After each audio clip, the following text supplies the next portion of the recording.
Hey guys, Parker here with a quick Apple video update. They just released a bundle of new products yesterday, or at least they announced them yesterday for the actual release later this year. And to begin, we have the new Apple TV. It got a slight update. We got the new A15 Bionic, so a little bit faster, and we got, surprisingly, a lower starting price. So they dropped like 20 bucks, I think, off of the starting price. So it's faster, it's cheaper, and I don't know if you can see this right here, but the remote has been slightly redesigned to have USB-C instead of the Thunderbolt, which all their other peripherals have. New Apple TV, faster, cheaper, slightly new remote. On to the next great thing. iPad Pro now has M2. Cool. The most interesting thing though is the new iPad, which now has the same Pro and Air design with the straight flat edges and the rounded corners and all that stuff. And I've got my iPad Air here. My favorite thing that initially stands out are the colors, especially the red or the pinkish red and the yellow. Those colors are really bold and they really stand out. I really liked this green color of the iPad Air. Unfortunately though, you can see how soft, it doesn't stand out. It's a very soft green color. Not that that's a problem. I love the color shift. Lovable, drawable, magical. Except for there's a few things that are a little wonky. I love the new case with the keyboard and the trackpad. I wish this guy had a trackpad right here, but the trackpad case is like $300, so this is all I could afford. It's actually, yeah, it's got the A15 Bionic, I think just like the new Apple TV and just like the now 2-year-old iPad Air 4th gen. But there are a few differences, so let's go over those differences, which are super weird. So we've got the brand new iPad Pro on the left side. We've got, the 5th generation. We've got the iPad Air 4th generation. Let's click the green color. And then we got the iPad 10th generation. This product has been on the market for that long. That's pretty crazy. That yellow color in particular is quite bold and lovely. So there are a few differences. Obviously the iPad is gonna be a little bit cheaper, but $450 to $600, that's a lot more expensive than the last gen iPad. So that's kind of a negative in my opinion. Oh, it's not the A15, it's the A14 Bionic.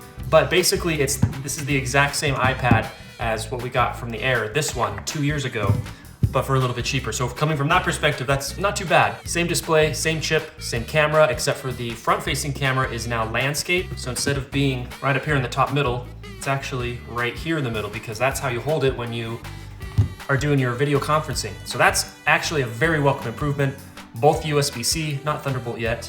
It's got 5G options, same storage, but here's the kicker. Apple Pencil 1st generation, so it's still using that stupid dinky Apple. Okay, let me tell you. That's just astonishing to me. I just can't.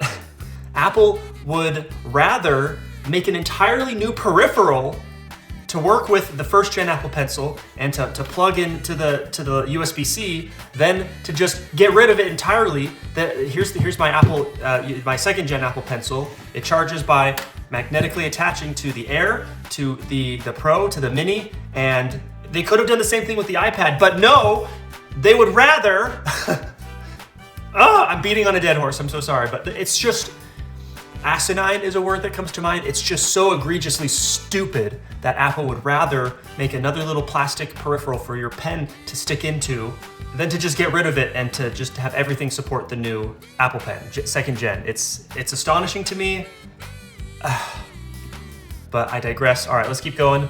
Same storage configurations. Actually, the 10th gen iPad is barely just a little bit taller, a little bit wider, a little bit deeper, just barely, and just barely 0.05 pounds heavier. But for all intents and purposes, it is the exact same thing as the 4th gen iPad Air, albeit with a better selfie camera and a better placement, and of course the better folio keyboard with the trackpad, which is fantastic, but at the cost of being more expensive than the previous generation and uses the Gen 1 Apple Pencil with a new adapter dongle peripheral thing to make it continue to work. Oh, I guess there are a few other things. The display on the iPad Air 4 is laminated, anti-reflective, and P3. But otherwise, it's identical. So that's something that I do appreciate. I think if this did use look at this, Apple USB-C to Apple Pencil adapter. Oh my gosh, why? Why? So you're making it more expensive, and it's just, it's bizarre. If it weren't for that darn Apple Pencil, this might just be the perfect iPad. And maybe if there's like a bright orange color to match the orange iMac. This video has gone on for far too long, so I apologize for that. But it is exciting to get new products from Apple, so that's always, you know, a plus. And it does do a lot of really great things that I think a lot of people will like. It's just the Gen 1 Apple Pencil. I don't know, guys. I don't get it. Thank you so much for watching. What do you guys think about this first generation Apple Pencil decision? Let's discuss, and we'll see you in the next video. Thank you so much for watching. Shalom, or whatever.